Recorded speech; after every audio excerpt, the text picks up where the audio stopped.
In this video, we're going to show the iPhone dip picking. So the first thing we do is we'll lead on from the previous image, and we need to go to the header and choose the sinusoid, which is in the header. So you use your finger to scroll that up and tap on the header and select the sinusoid. We then go and we need to generate a pick set. So we add a pick set and we just take the default name and the default pick set pattern, and we just make sure it's added, and we just hit done and we get back to the plot.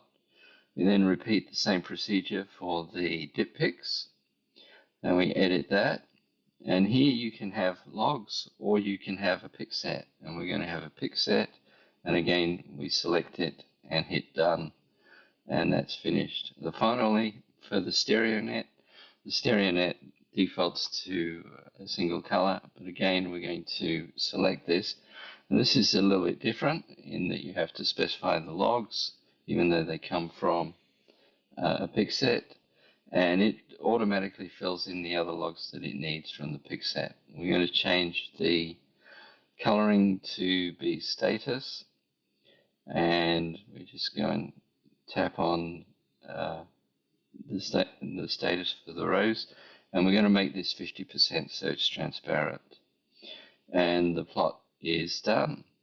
Once that's done, we then go back to the image, tap on the sinusoid, and there's now the word pick there, so we tap on pick and it selects and it builds the plot with the dip pick palette on the left hand side. So we're going to put a couple of structural dips in first, so we put those in,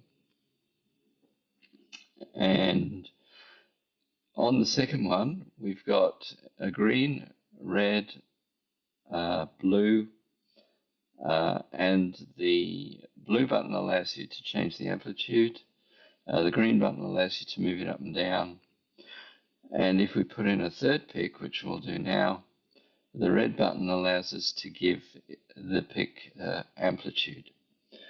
So we'll just finish off drawing that in, and you'll see that it gives it an amplitude. So we're next going to put in a breakout plot. So we put in the breakout, and this is defined as having both sides picked. So you choose any track outside and you pick it, and it puts it in and gives it 90 degrees. We can then put in an induced fracture, which has been defined as being a line segment, and you can put that in like so, and it gives the azimuth and a feature, and they're done like so.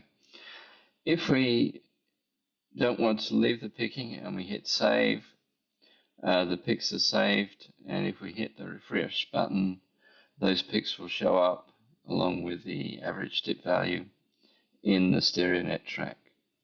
And that is all there is to it in dip picking. Thank you.